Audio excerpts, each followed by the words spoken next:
pessoal, sejam muito bem-vindos ao canal No Pain No Gain, tudo bem com vocês? No vídeo de hoje eu vou falar sobre o indicador IFR, um indicador de força, onde a gente consegue identificar a força da tendência de um papel. Ele é muito importante para a gente conseguir buscar reversões de mercado de longo prazo. Sabe aquele momento em que o papel está caindo e tu tenta catar fundo e o papel continua caindo? Bom, tem uma forma muito mais objetiva de tentar identificar essas grandes reversões através desse indicador. Eu vou mostrar como ele é calculado e principalmente a forma como eu utilizo no meu operacional. Então, vamos nessa, galera!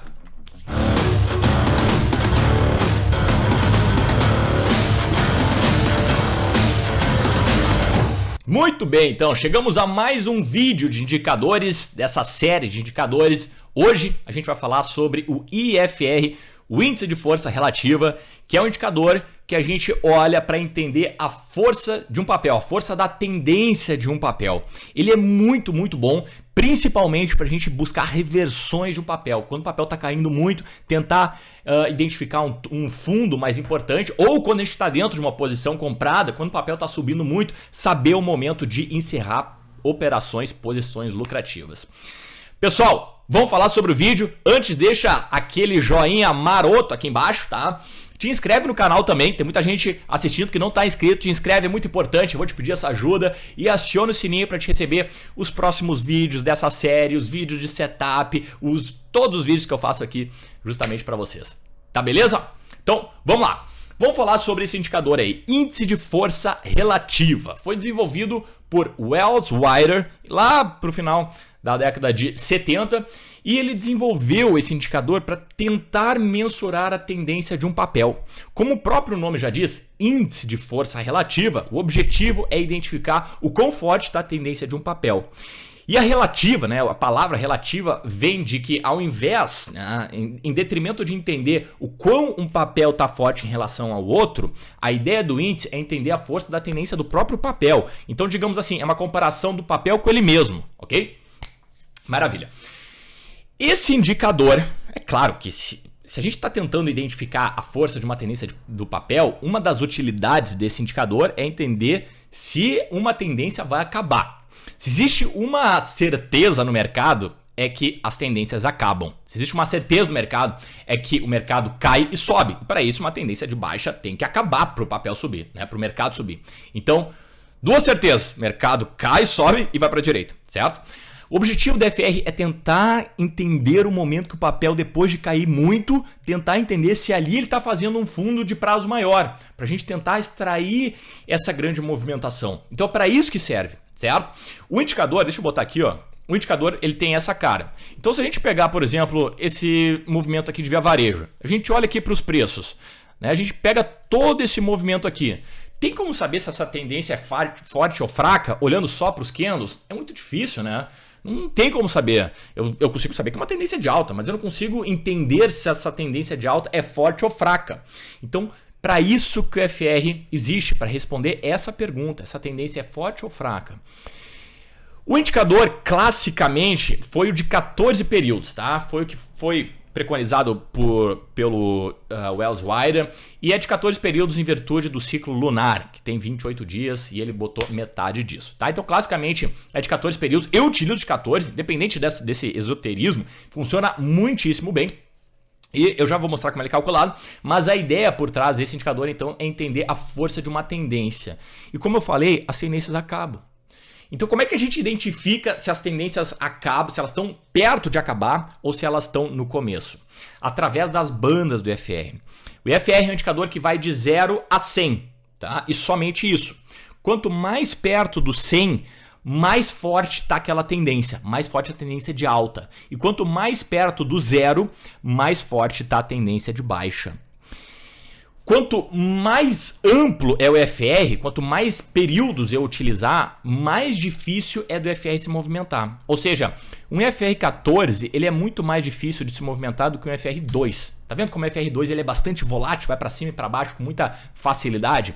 Enquanto o IFR 14, não, ele já é mais difícil. Então, quanto maior o período, menos errático é o IFR. Esse é um outro motivo do porquê que eu gosto de utilizar um IFR mais longo, justamente para tirar o ruído do mercado, certo? Com isso, tendo esses dois esses dois parâmetros na minha cabeça, né?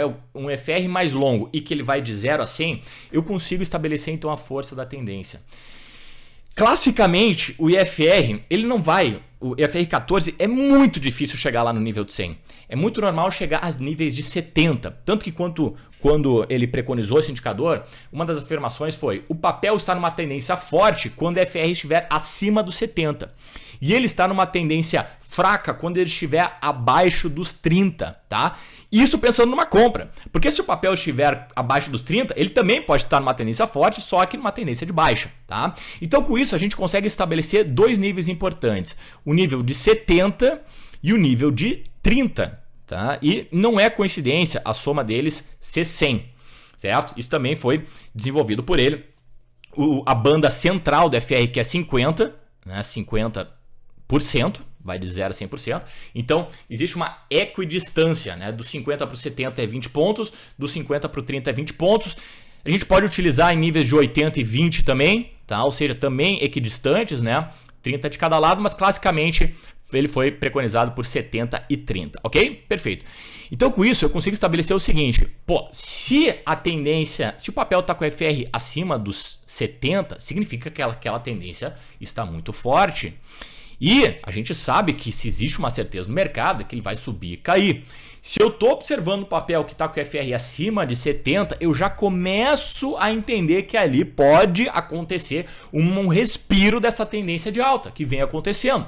Não significa necessariamente que só porque está acima dos 70 o papel vai começar a cair, mas significa que a tendência pode estar perto da sua finalização. Então, se eu sei disso, eu vou querer comprar um papel que está com FR 14 acima de 70? Não, não vou. Mas a gente já vai falar sobre isso. Antes, vamos dar um pulo aqui, ó. Como é que o FR é construído? Então tá aqui a fórmula dele. IFR é igual a 100 menos 100 dividido por 1 mais força relativa, tá? O que é essa força relativa? É barbada. Olha só. Eu tenho FR de vários períodos, aqui eu estou pegando um mais curtinho para simplificar a conta, tá? Estou pegando FR de 4 períodos. Então aqui eu tenho o preço de fechamento dos últimos 4 candles, ok? Eu preciso do candle anterior ao primeiro, por isso que tem 5 aqui para fazer as contas. Mas olha só, o que eu preciso é o seguinte: o que é o FR, a força relativa? É a média dos candles que fecharam em alta dividido pela média dos candles que fecharam em queda. Essa divisão é o IFR, tá? É a força relativa. Então eu pego aqui os candles que fecharam em alta, repara que foi o candle 2 e o candle 3, esses caras fecharam em alta aqui, 1,42% de alta e 3,87%, e o candle 1 e o candle 4 fecharam em baixa. Os candles que fecharam em alta, eu pego a diferença do fechamento do candle que fechou em alta em relação ao candle anterior. Então, 12 com 12 menos 11 com 95 vai me dar 0,17. Esse candle positivo, faço a mesma coisa. 12 com 59 menos 12 com 12 vai me dar 0,47. Eu pego a média desses dois e eu vou chegar em 0,32. Então essa é a média de ganhos. A média de perdas é exatamente igual, só que com os candles negativos. Então esse é o candle negativo. Eu pego 12,09 menos 11,95, vai me dar 0,14.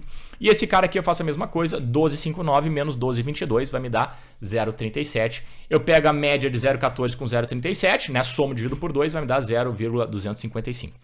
Com isso eu pego aqui e tenho o FR. FR é média de altas sobre média de baixas, 1,2549. E aí eu boto aqui dentro dessa forma, eu vou ter o IFR, então, que aqui vai estar em 55,65, tá? Com isso eu consigo tirar um insight, olha só. Significa que se o papel tem a média de ganho maior do que a média de perda, o IFR vai estar acima dos 50%, acima dos 50%. Imagina que o IFR é dividido em dois blocos, acima de 50% e abaixo dos 50%, entre 50 e 100 e entre 0 e 50. Se a média de ganhos for maior do que a média de perdas, significa que o papel vai estar com o IFR acima dos 50%. Ou seja, os compradores estão mais fortes que os vendedores. Se eu estiver com a média de perdas maior do que a média de ganhos, significa que os vendedores estão mais fortes. Quer ver? Ó? Vou botar aqui 0,33. Olha o FR lá. Ele vai para baixo de 50. Quer ver? Tá vendo? Vou botar aqui em 0,40. Média de perdas maior. Tá vendo? Como eu tenho aqui a média de perdas menor, o IFR é maior que 50%. Então, aqui eu já tiro um insight. O IFR acima de 50%, no prazo que eu estou olhando o IFR, os compradores estão mais fortes. Beleza? Com isso eu já consigo estabelecer o quê? Não vou pensar em vender um papel com IFR 14 forte, correto? Porque a tendência de alta está mais forte, certo? Mas eu sei também que se o papel estiver com um nível maior do que 70, tá forte demais. Então o ideal é eu comprar papéis que estão entre 50 e 70. Porque ali a tendência tá forte de alta, mas não está exagerada, ok? E aí, quando é que eu paro de pensar em comprar? Quando a tendência está exagerada, ou seja, quando o FR está acima do nível de 70. Ali eu posso até pensar em vender. E existe uma técnica para a gente vender um papel que está numa tendência de alta. A técnica é o seguinte, a gente estipula um nível de sobrecompra, que é 70, e eu vou esperar o FR passar para baixo do nível de 70, e quando isso acontecer, eu posso pensar em vender. Porque daí eu vou estar buscando uma reversão de tendência, né? Que é mais ou menos aqui como a Via Varejo fez, ó. Eu não penso em vender ainda. Eu só vou pensar em vender quando o FR passar para baixo do nível de 70. Aqui, por exemplo. Aqui eu poderia pensar em vender. Né? Cruzou para baixo do nível de 70, bota um ponto de entrada aqui, stop acima da máxima e agora eu tento pegar uma reversão de mercado. Aqui não aconteceu, né? Mas repare que o papel ficou muito tempo andando de lado. Ou seja, a tendência realmente perdeu força. Tá? Eu gosto de utilizar o IFR para identificar grandes reversões. Então eu fico de olho quando o papel estiver muito sobrecomprado. E como é que eu vejo isso? Olhando para o lado esquerdo e fazendo uma comparação. É para isso que o FR serve. Pô, classicamente, sim, o FR está sobrecomprado acima de 70, né? E com sobrecompra eu quero dizer que ele subiu demais, ok? Essa é a terminologia. Sobrecompra significa que o papel subiu demais, assim como sobrevenda, o papel caiu demais. Então repara que em algum momento aqui o papel já chegou nesse nível de sobrecompra, a incríveis 88, o que é muito, muito forte. Mas se já chegou uma vez, pode chegar naturalmente várias e várias outras vezes. Então eu vou querer pensar em vender o papel se ele chegar lá nos níveis de 88, coisa que já aconteceu. Enquanto não chegar lá, eu não vou pensar em vender porque a força dessa tendência ainda está vigorando. Ok? Mas eu quero ficar de olho se chegar até lá. Repara que quase chega, se aproxima nesse patamar aqui, chega a 86, 87, muito perto. Então está chegando numa zona de sobrecompra e não é um ponto exato, né? Assim como suportes, resistências, quando a gente vê nos preços, o FR também não é um ponto exato. Aquilo é uma faixa de sobrecompra. Então poderia estipular um nível dessa forma aqui que seria muito mais inteligente, inclusive, né? A gente bota aqui preenchido. Perfeito. Chegando ali eu já penso em vender. O que eu vou precisar aqui? A virada do FR para baixo, né? Virou aqui. Aqui eu poderia pensar em vender, por exemplo. Tá? Coloco uma entrada na perda mínima, stop acima da máxima para tentar pegar uma reversão de tendência. Tá? Ó, repara que aqui, mais uma vez, a gente teve o papel o quê? Parando de subir. Né? Parando de subir. E aí ele começa a cair. E começa a cair. Então o objetivo é pegar uma grande reversão, né? Só que reversões demoram para acontecer. Então o cara que vai operar esse tipo de situação tem que estar na cabeça que reversões demoram para acontecer. Assim como aconteceu aqui, né? Aqui uma reversão aconteceu para baixo, né? Nível de sobrevenda abaixo de 30. Olha só, a Via Varejo chegou aqui, ó, a bater em certo momento lá no nível de 27, tá? E continuou a cair. E ficou lá embaixo até que o papel cruzou para cima dos níveis de 30.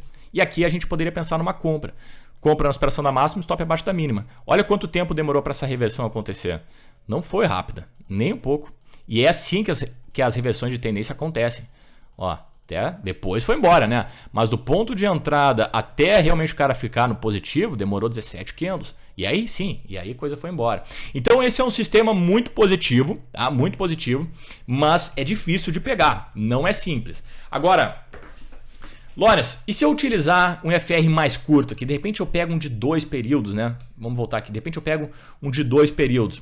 Bom, é uma outra solução. Então tu vai estar pegando aqui o nível de sobrecompra e sobrevenda de um prazo bem mais curto, tá? Vão ter bem mais sinais. Claro, a gente vai estar operando de uma forma muito mais frequente, mas também vão ter muito mais sinais falsos, tá? Então dá para a gente pegar uma reversão por FR2. Só que daí o FR2 a gente vai estar se referindo a 2 candles. Então se acontecer uma reversão, vai ser uma reversão de curtíssimo prazo.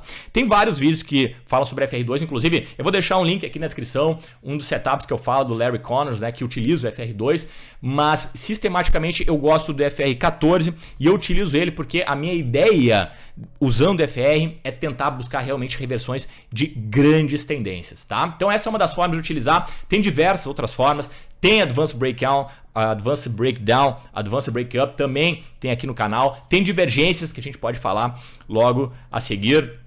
Enfim, é um indicador muito versátil, mas eu gosto mesmo é de identificar pernas secundárias que estão muito esticadas e tentar pegar reversões de médio prazo nos papéis. Tá certo? Pessoal, espero que eu tenha ajudado nesse vídeo. Se eu ajudei, deixa nos comentários aqui embaixo. Fabrício, tu me ajudou. Deixa sugestões aqui. Fabrício, fala sobre o ABV, cara. Fala sobre estocástico, enfim. Deixa aqui nos comentários que aí a gente vai conversando. Tá certo? Eu fico por aqui então. Um forte abraço e até mais.